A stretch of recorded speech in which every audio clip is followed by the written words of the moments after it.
Yo, this hot, this the spot, there it is, pod.com. We're interviewing the best comedians, so tune in quick and get your ears receiving them. We talking about life and life to stream right to you, from the microphone right to your home, dude. Side note, this might get embarrassing, but no, don't sweat, yo, cause there it is.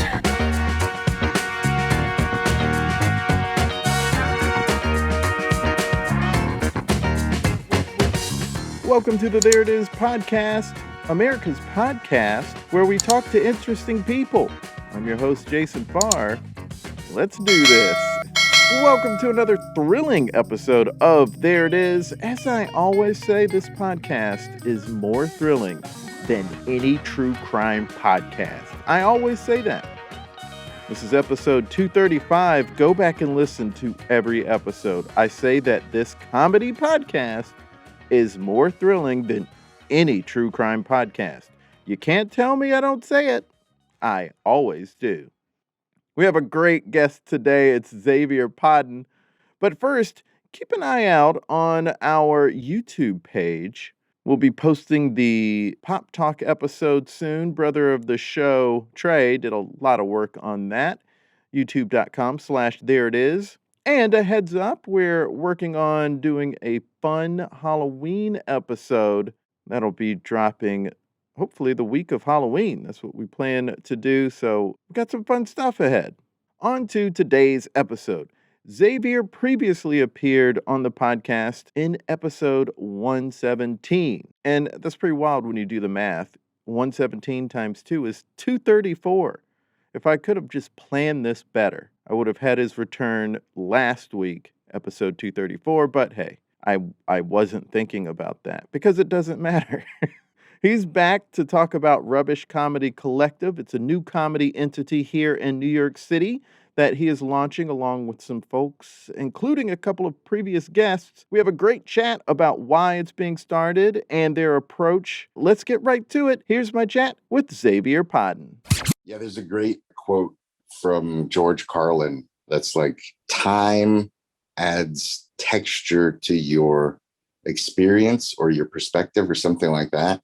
Mm-hmm. And I remember hearing that and going like, oh man, that's fucking delicious. That's like, wow, that's a meal I can think about for a while.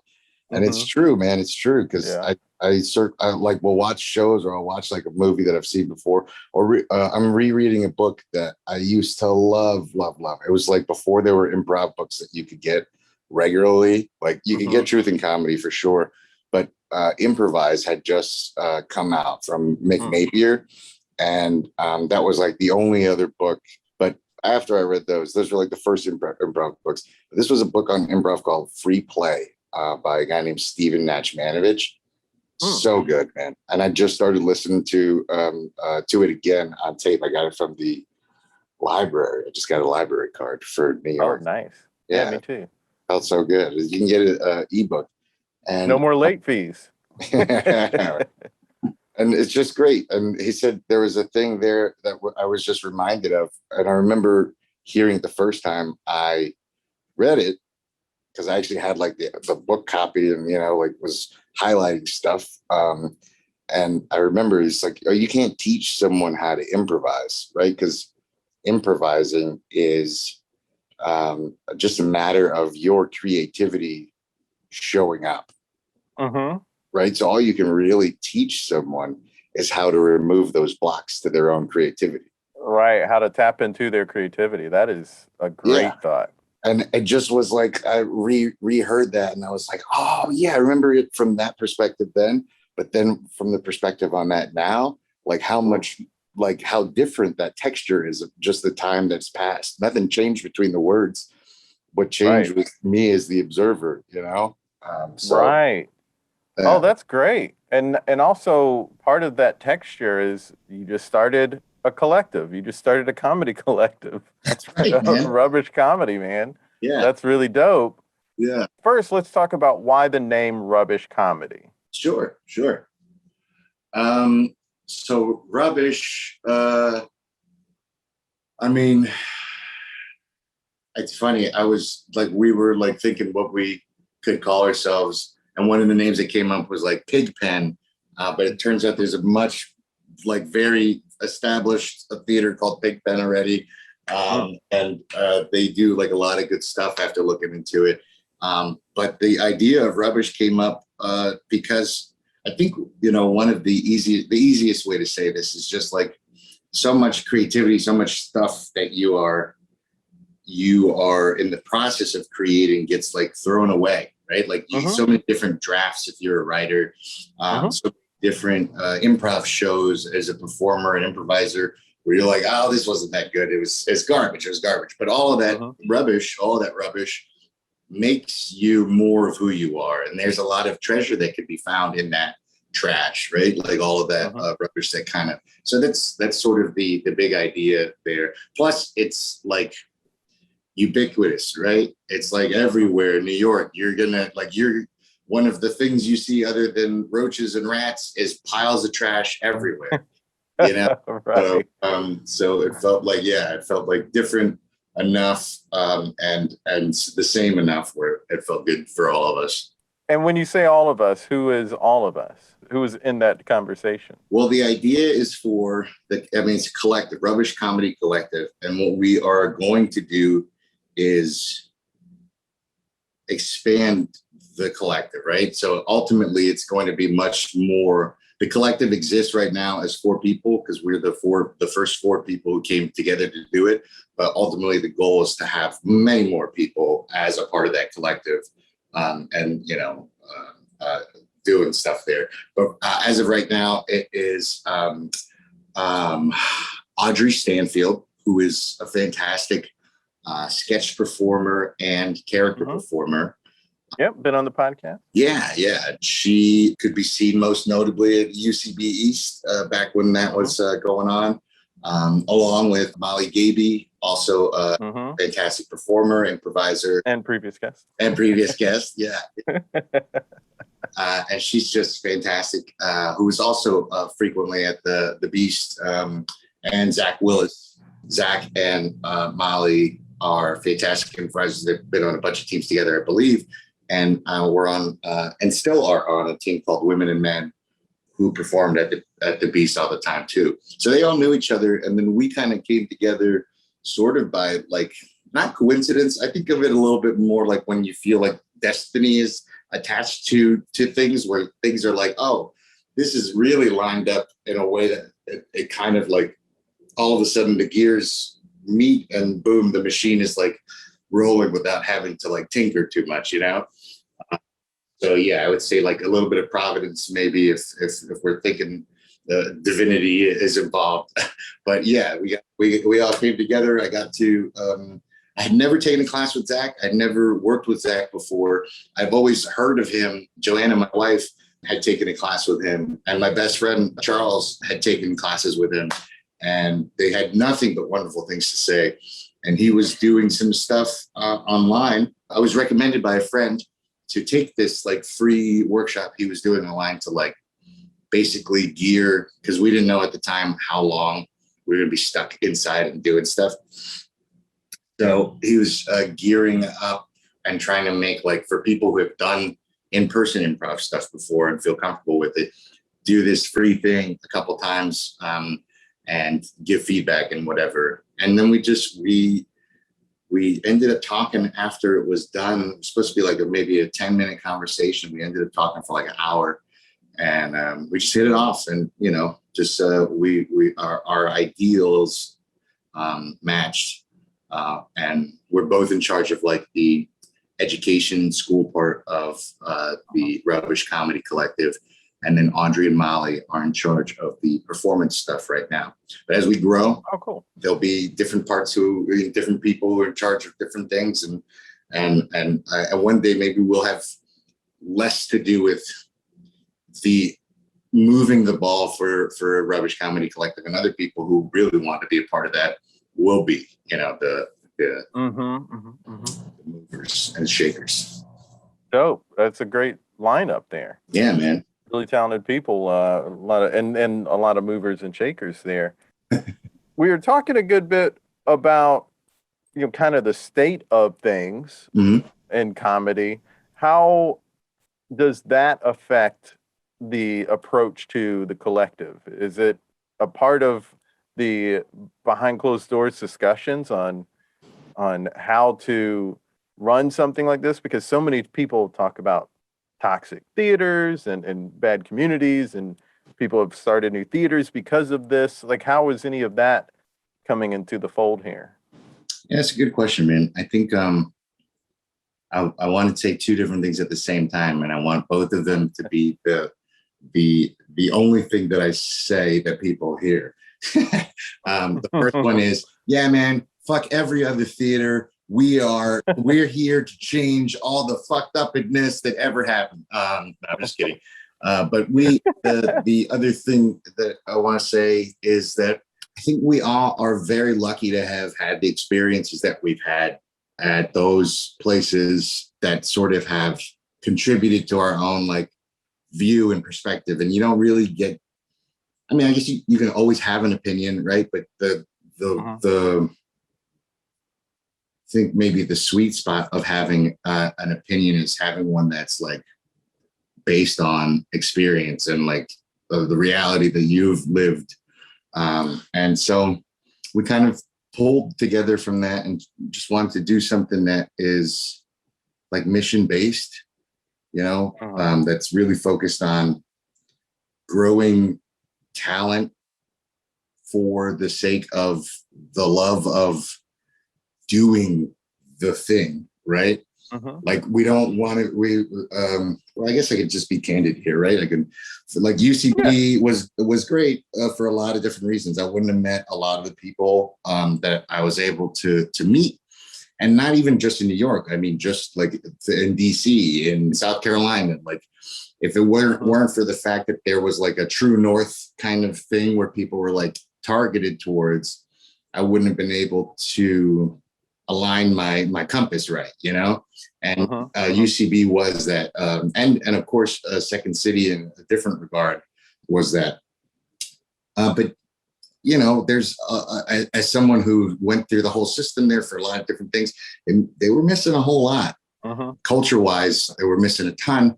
And ultimately, the idea of like a comedy theater being a ladder, you know, that you can climb for commercial success or commercial viability, or I'm going to be famous one day, or I'm going to be on this showcase, watch me, this is the SNL characters, JFL, you know, yada, yada, yada. People are buying tickets to a show, but they're seeing these weird, abstract like things. There's a lot of really, really good things associated with it, but then there's a lot of bad things, right? Because then the culture is not one necessarily that cares about anybody else other than my own ambition and my own goals, right? Which is great. That's good. That's one version of America, right? It's just like ruthless fucking ambition, chase after it, don't give a shit about nobody. You can be an asshole, you can be sexist, you can be misogynist, you can be whatever, racist. You can do all of these things as long as you're ambitious and funny. Enough of us will not care about it that you can keep on. And you see how that sort of culture kind of creates a problem. Right. I think we've seen maybe more in the last 5 years how that's problematic, maybe the last 10 years than ever really before. Right. Because the stations weren't happening around it. Yeah. Right. Absolutely. Yeah. And then just to add to the complete idea here, there's something very important about doing art and comedy in a way that makes you commercially successful, right? If you want to be a comedian, if you want to be a writer, if you want to be, you know, in the comedy economy is what I call it all the time. You should learn from professionals who do that, right? Right. But then there's also people who just want to do stuff recreationally, you know, they just want to do stuff for fun. They want to connect with other people and community, right? So that's the other part of what we are also doing. And I think the places we've seen that have been successful so far, or at least have weathered the storm of 2020 and, you know, the ongoing pandemic, are the ones that have roots in something that isn't just selfish ambition for stardom, right? It's community based. It's people connecting with each other. And it's a very cool thing. So that's, I think, our aspirations are pretty high. Yeah, which is a great thing. I've been really excited about seeing what's unfolding because not only are the people running it a bunch of movers and shakers, but a lot of people involved in different ways, teaching and what have you, are also movers and shakers. Can we talk about that lineup? I mean, you've got cipher sounds involved.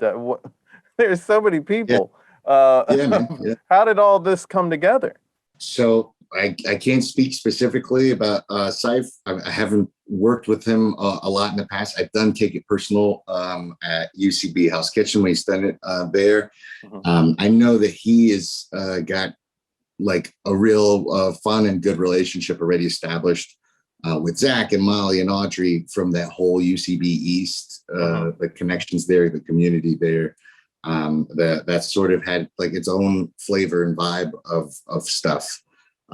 So yeah, he's going to be doing some cool things. We got some other really, really great, like talented teachers, and we have our first like sold out in a day workshop is from a guy named Mick Papas.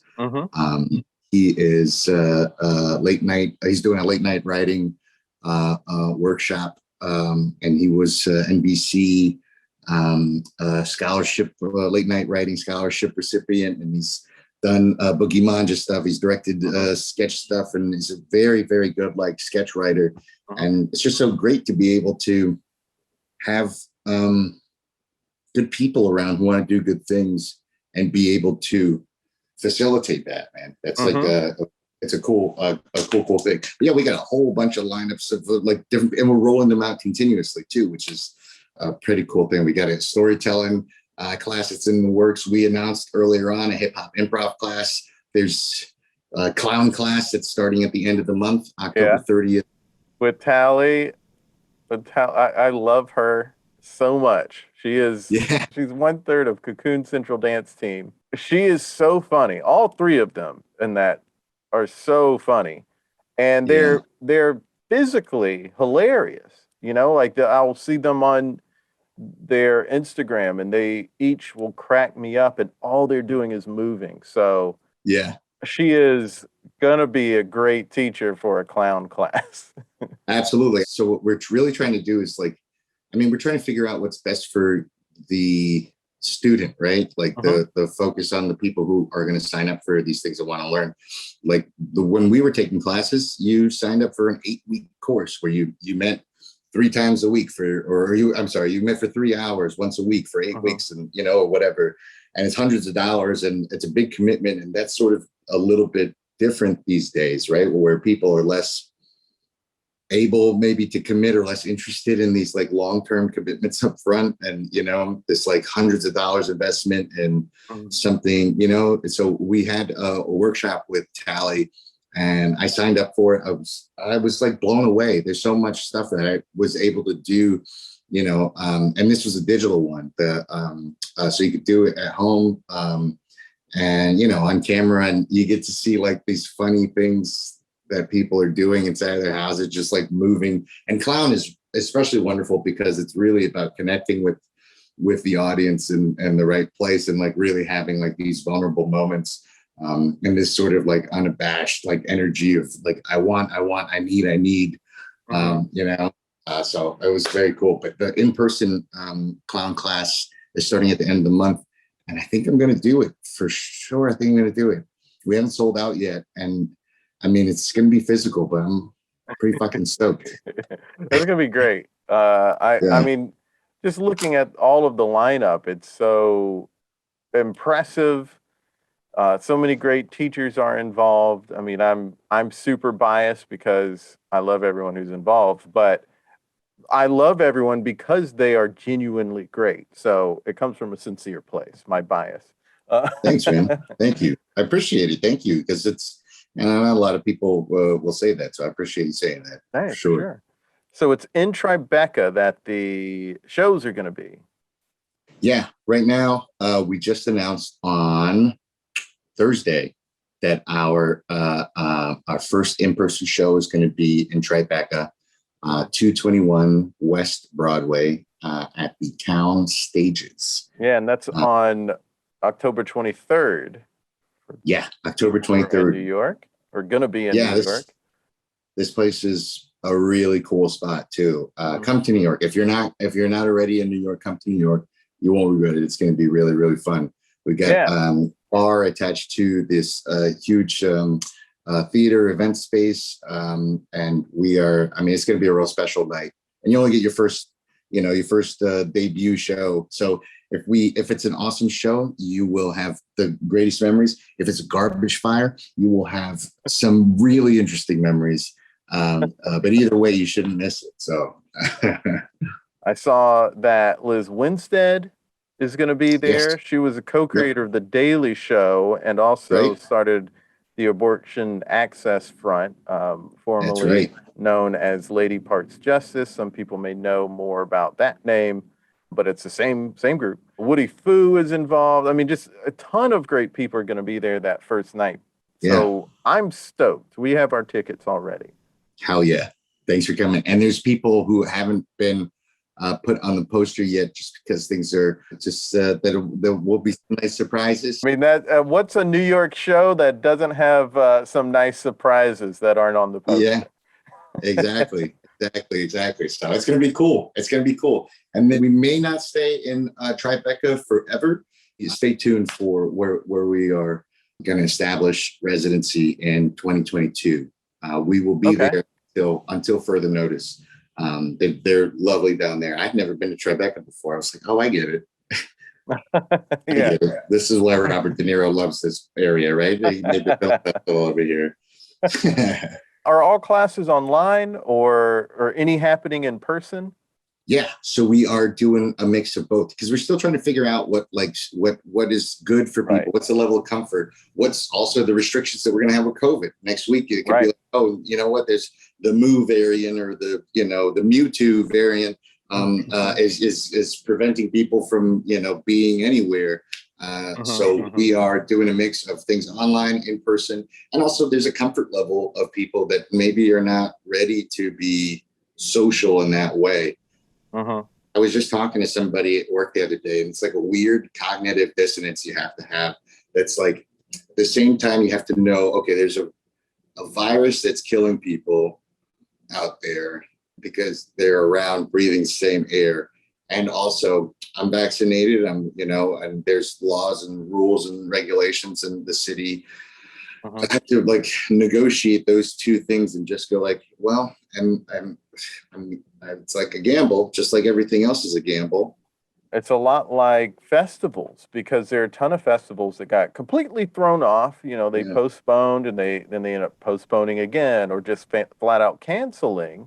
Now it's like, well, people are vaccinated, but can we have a bunch of people travel from all over the place here?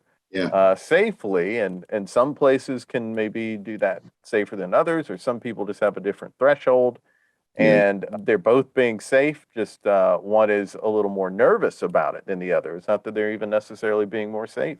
And so it is a mixed bag, and it is a sort of difficult thing to sort of figure out. I mean, we're seeing it all across the entertainment industry. So it is what it is, unfortunately. Speaking of festivals, there's the North Coast Comedy Festival is going on. I just performed in that last night. Oh, how was that? Oh, so great. It was great. Magnet was up in the same block as the former UCB, now the artistic Rat Scraps? The people, Squirrel.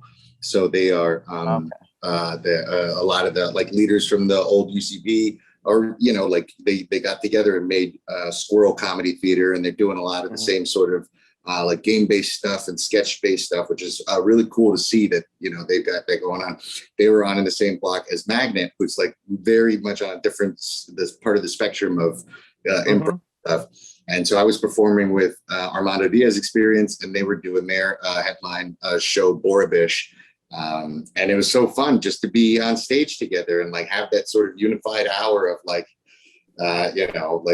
I don't know another time where that's happened, where two competing entities or traditionally competing entities are booked for the same spot and for the same hour. Right. Yeah. I mean, there was obviously during Del Close and other festivals here, but namely, I guess, Del Close, where it'd be at all the theaters. Yeah. that were in New York when they were still doing it in New York. Yeah. But even then, I don't know that you were seeing on the same stage, half of it one theater and the other half another theater. Yeah. On this, not on the same stage, but just in the same hour, on top of it. Exactly. Yeah. Yeah. So it's cool. It's cool to be, in the festival and be like doing something like that, especially because it's, hard, man, to put together a festival these days. Like, Yeah. that's hard. That's not an easy task. Somebody who's like done a little bit of the, like, just the administrative work for all of the moving pieces and all of the different variables, and there's a lot of stuff to come together on, and they're still doing it. Yeah, I think some theaters are ushering in, or some people are ushering in a new direction for comedy community. And I think you all are taking part in that, and how you are doing things and moving forward to keep it as a community-based sort of thing, as opposed to competition, everyone's competition. And I think that's a beautiful thing. In all honesty, the theaters have a different approach, and that's fine. Yeah. And honestly, and this was something I was talking about with Brian James O'Connell, and he was saying it makes more sense to say, okay, you like this kind of thing? Why don't you go check out this other theater? They're great at that kind of thing. Yeah. And that really is what the community should be like. It shouldn't be like, well, we do it this way and we think it's right because blah, blah, blah. Yeah.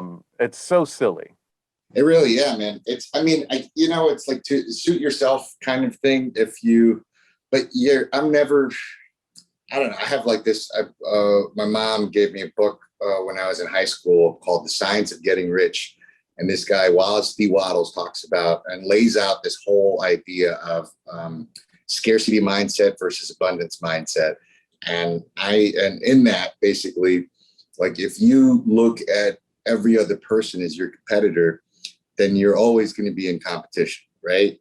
You're, or how you can leverage other people, as instead of like a relationship that you can build with them, you leverage them as a means to an end, right? And it's very obvious. That's the scarcity mindset. There's always something to lose and there's always something to gain. But an abundance mindset means there is enough resources for all of us. I'm never going to be in competition with you because I'm not you. I'm not going to do what you do. You're not going to do what I do. So that means that I should ultimately, hypothetically, right, I should cheer you on and your success as much as my own success, because it will benefit everyone. Absolutely. The greater community for you to exist in a robust way, and it'll benefit me and it'll benefit you and the people who identify with either your take on things or my take on things. They're not people we have to fight for community and tribal kind of a sense. It's like, no, this is how we are, and they're great too, how they are. And if you want some of this, come over here. If you want to try that, go over there, I don't know. It's a great time for community. I think that sort of the pandemic has something to do with that too, at least tangentially, where we've had to rely less on the big owners kind of like bequeathing us community and events and whatever. We just kind of like have to figure it out and be more farm to table and less like Walmart superstore, where everything is sort of disposable and cheap. Yeah, absolutely. Well, we're at the end of this chat. When did we start? I'm just kidding. Can we create something together? Of course, man.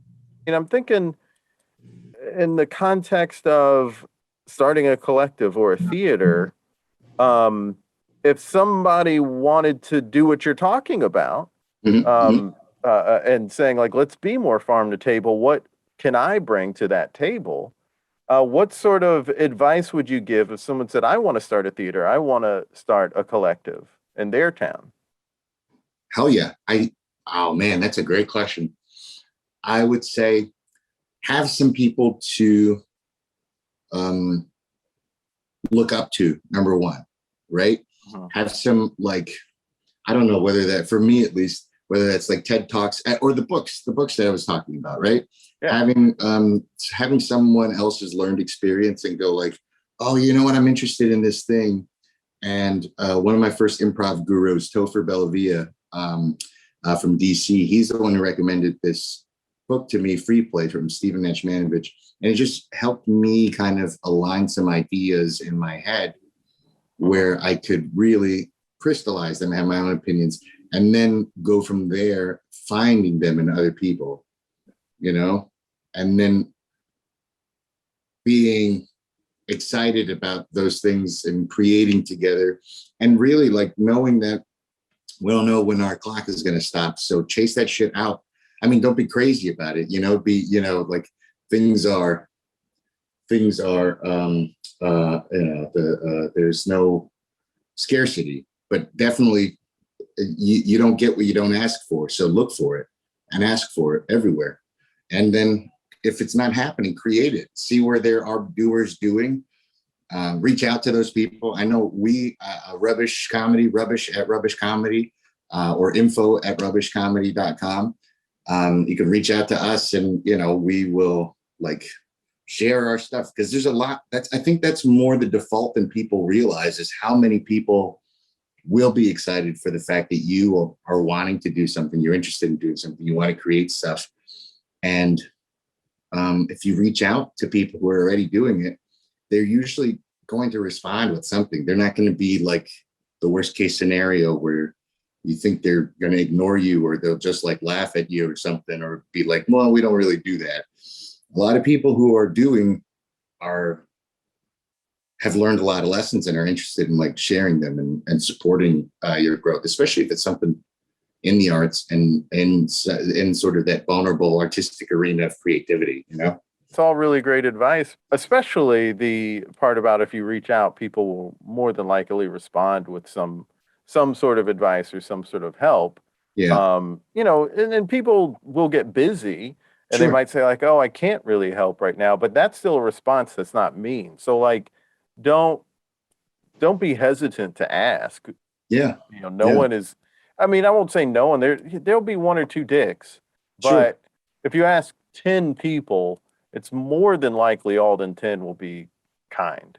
Plus, you don't lose anything by learning information. It just becomes a new data point where you're like, oh, okay, that person's a dick. I'm going to remember that, you know, right. You know, whatever. I got a really shitty response. But for the most part, even if I can't help someone, I will try to connect them to a resource that can help them. I think most people are like that, right? Like, I don't have the answer to your specific thing for Wyoming's, you know, like Twin Mountains Improv Festival, but I can reach out to someone I know around there, or share like, you know, something relative to your question. Like that's a cool thing. I think most people are cool with being cool. Well, there it is. Thanks for being on the podcast again, Xavier. Absolutely, Jason. Thanks for having me, man. For sure. It's so fucking great talking to you. It was so great having him back. If you're interested in those books that he mentioned, they are listed in the bio. Go to rubbishcomedy.com for information on the collective, like classes and shows. And their first show is October 23rd in Tribeca at Town Stages. Get tickets if you are in town. Follow Xave on Twitter at XaveTiger. Follow Rubbish Comedy on Twitter and Instagram at Rubbish Comedy. And on Facebook at Rubbish Comedy NYC. Follow us on Twitter, Facebook, and Instagram at There It Is Pod. And our YouTube at There It Is. We have a comedy lifestyle newsletter that you can subscribe to and support us if you can. We have a Patreon and a PayPal. Go to thereitispod.com for newsletter and support info. Links in bio. Until next time, be good to each other. The music for the theme song was created by Neil Brooks. The rap was written and performed by Nick Acevedo. The logo for There It Is was created by Jeff Prater. The There It Is podcast is produced by Jason Farr.